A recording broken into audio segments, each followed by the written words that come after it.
Bien aimé, je vous avais promis qu'on parlera de la manipulation. Alors, rapidement, par définition, c'est un sujet que j'avais déjà abordé.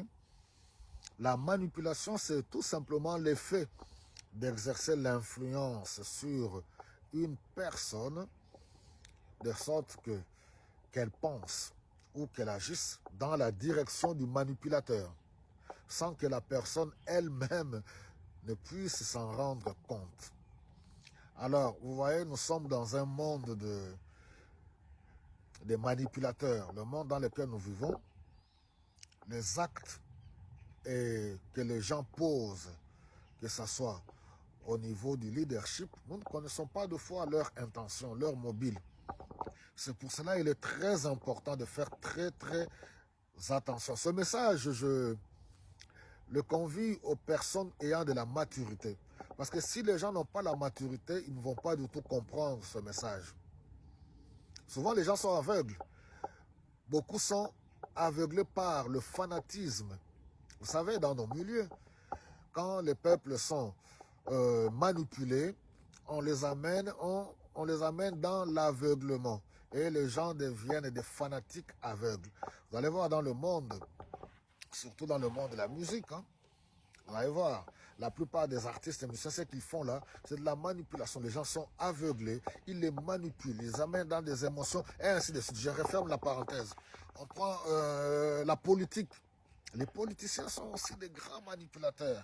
Ils viennent avec de beaux discours lors des campagnes électoraux, lors des campagnes électorales. Et puis voilà, dès qu'ils sont au pouvoir, complètement, ils oublient toutes les belles paroles et les promesses faites et les gens tombent dans le piège. Ils commencent à dire, ah voilà, mais vous avez promis, bon, on attend aux prochaines échéances, on ne va pas vous voter. Et rebelote, les gens tombent toujours dans les mêmes. Pourquoi? Parce que c'est des séducteurs, des manipulateurs. Ils font usage de la séduction, des belles paroles succulentes. Ils sont rusés et ainsi de suite.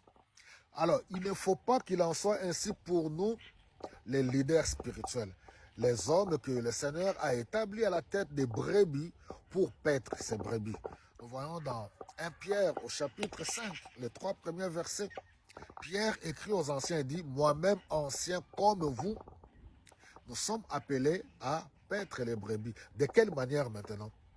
En d'autres termes, non pas en les manipulant, mais nous sommes appelés à paître les brebis du Seigneur sans contrainte. C'est-à-dire, on n'a pas été appelé à les faire contre notre volonté. Paître les brebis du Seigneur, c'est une vocation, c'est un appel. On les fait avec joie. On ne vient pas pour mettre en avant-plan ses propres intérêts. On s'efface. Quelque part, on meurt par soi-même pour mettre les intérêts des autres en avant. Voyez le leadership spirituel, le leadership chrétien. Donc, on ne vient pas pour s'enrichir, c'est remplir les poches. On ne vient pas pour atteindre ses propres objectifs à soi-même, non, mais les objectifs du Seigneur. Sauver les âmes, en prendre soin, pour qu'ils soient bien nourris, pour que les âmes restent attachées au Seigneur. Il dit non par contrainte et non pas aussi en dominant sur eux, la dictature. J'en parlerai dans la prochaine vidéo pour voir comment même dans nos congrégations, certains, je dis bien certains. Donc là, je dis que ce message est adressé aux personnes ayant de la maturité. Parce que les fanatiques ne pourront pas comprendre. Donc, comment de fois dans nos églises, certains, et il faut d'abord reconnaître, nous bénissons le Seigneur pour tous ces serviteurs qui font un travail extraordinaire, qui se sont consacrés à lui, pour le bien-être des âmes du Seigneur, pour le bien-être des brebis. Coup de chapeau, que le Seigneur bénisse davantage tous ces hommes de Dieu, ces serviteurs. Et il y en a beaucoup. Mais maintenant, là, il y a aussi certains qui sont des manipulateurs.